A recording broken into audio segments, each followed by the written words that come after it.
Welcome to another episode of Shaw Sports and Faith SSF, and today is a sports topic. I'm going to talk about what has been trending a little bit lately. Tim Duncan or Kobe Bryant, who was the better player? Tim Duncan or Kobe Bryant, who was the better player? Kobe Bryant, who's no longer in this world, one of the greatest basketball players that this game has ever seen. Guy comes straight from college. Not college. Came straight from high school to the pros, developed a little bit, and turned into the second best shooting guard of all time. The greatest shooting guard of all time is Michael Jordan, and Kobe seems to be a little lesser replica of Michael Jordan. I mean, he had the fadeaway jumper, the pull-up jump shot like Jordan. Some of his celebrations were looked like Jordan. Looked like he just watched Jordan in the film room and tried to be just like Michael. The only difference what made Michael better than him was Michael was more efficient. Michael had a little better basketball IQ. Michael was more athletic, way more athletic than Kobe Bryant. But not to take away from Kobe. Kobe, one of the greatest basketball players to ever play the game. Now, I don't have him in my top 10, but I have him a little bit outside of the top 10. Are you talking about Kobe, who had very skillful? Can handle the ball really well, could shoot the mid-range, could shoot the three, really skilled in the post, could pass the ball, although he didn't really like passing that much, but he could pass the ball really well. Really solid defender. The guy had it all, man. And then when he get hot, he's really hot. Tell you how hot he is. He scored 81 points in the game. That season, one game he hit like 64 and 3/4, and he had a number of 60-point games. So when he get hot, he's really hot. You can't take nothing away from Kobe, one of the greatest. But I think in his passing, somewhat people made him a god. I think in his passing, people ranked him higher than he should have been. And I did a video about that. But Kobe is great. And let's get into Tim. Tim, another one of the greatest basketball players this game has ever seen. He was a little bit more polished coming out. He was a little bit more polished as a rookie than Kobe was, because Kobe was coming from high school. Tim came in ready. He came in ready. Not as vocal as Kobe. Quiet. Just go out there and do his job, man. Just do it like Nike says. Go out there and ball. You talking about another guy that was skilled. He was so skilled that Shaq called him Mr. Fundamentals, because he had it all in the post. Turnaround fadeaway jumper from either shoulder. He had the jump hook on over either shoulder, up and under. Spin moves, face you up, fake one way, go to the basket with the left or with the right. Can have that bank shot.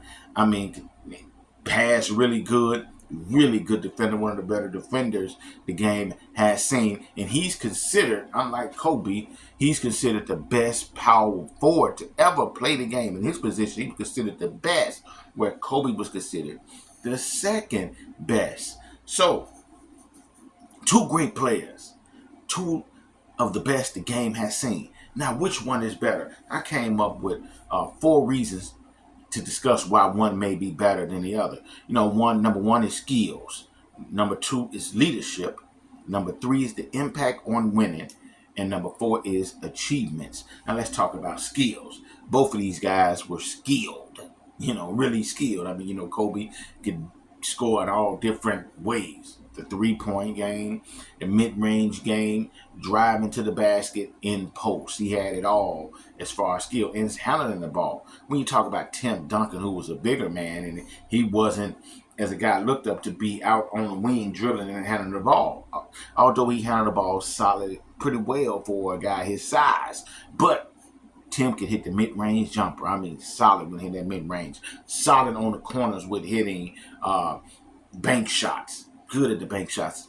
One of the best post-skilled players the game has seen. I think Elijah One may have him beat, but he ain't too far with his up and under moves, his quick spin moves, fadeaway jumpers, jump hook, face you up and go to the basket. He had it all.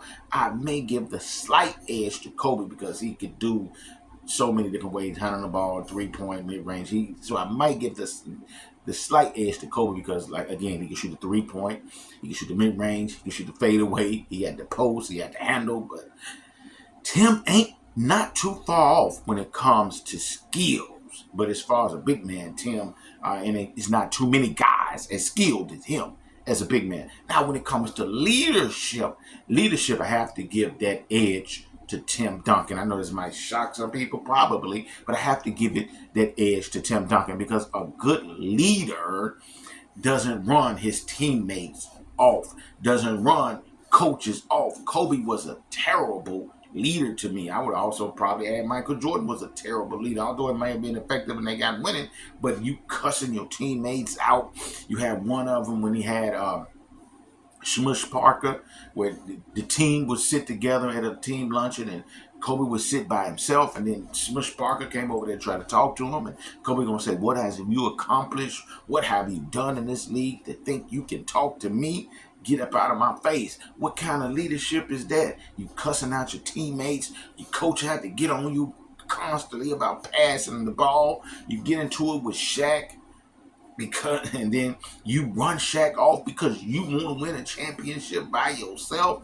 Terrible leadership to me. Where Tim Duncan was a guy who was the opposite of that.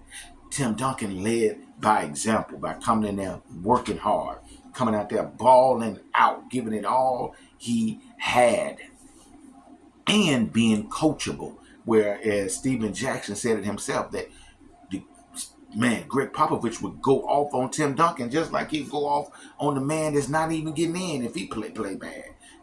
So he knew right then and there, man. If Tim Duncan is one of the ones that the coach can go off on, where I could be more, I'm definitely one of the ones the coach can go off on because I ain't no better than Tim.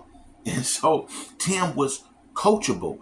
And Tim led by example. He wasn't cussing out, giving his teammates a hard time. He led by example. So Tim has the edge over Kobe, most definitely over leadership. When we talk about impact on winning,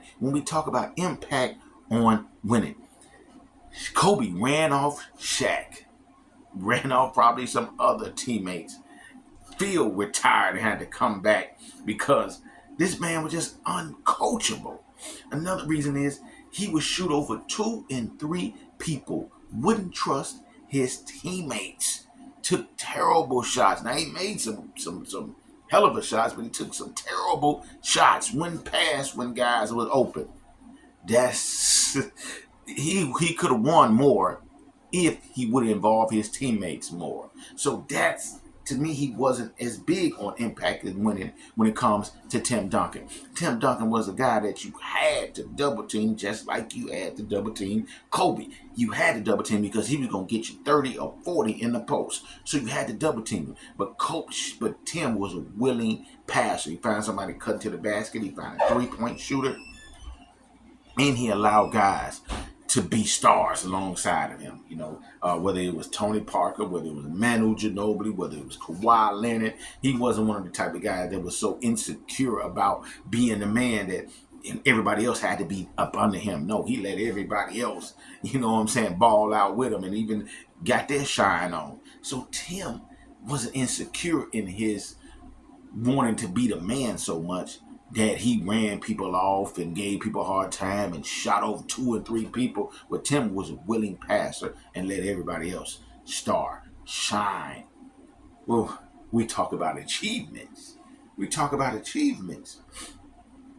Both guys had a long, successful career. Both guys, multi-times All-NBA, multi-times All-Stars. Both are 5-time champions. Both are up there when it comes to winning defensive awards. I know Tim should have won on the defensive. Tim Duncan should have definitely won Defensive Player of the Year. But when we talk about, look at these awards. Tim had 2 MVPs to Kobe's one MVP. Tim had 3 finals MVPs to Kobe, 2-time finals MVP. Tim achievements is more than Kobe's achievements. Tim was the better player. If I'm going to start a team, I'm going to start it with Tim over Kobe, because Tim is one of the most skilled players this game has seen, one of the most talented players this game has seen. Tim is definitely going to have you competing for a championship every year, where Kobe going to alienate his teammates and probably his coaches because of his attitude. You have to have a coach that really know how to manage his personality. With Phil Jackson, you got to put talent. They act like Kobe won without nobody. He had Paul Gasol, who was a really talented center, gonna get you 20 and 11 rebounds, maybe a block here and there. You had Andrew Bynum, who was another big man, gonna get you 13 and 9 or 10 rebounds. Then you had Lamar Odom and shooters around him. He had talent. It wasn't like he didn't have it. And he was so you had to manage his personality and really be delicate with him. Well, you didn't have to do that with Tim Duncan. And Tim was a willing passer, man. He really made everybody around him better. Well, you can't say that with Kobe Bryant. Tim Duncan is no doubt a better player than Kobe Bryant was. Tim Duncan is in my top 10, whereas Kobe is outside of my top 10. So Tim is the better player to me, for sure. Like, share, subscribe. Tell me what you guys think. Hit me in the comment section, and I'll be sure to hit you back. Peace and love.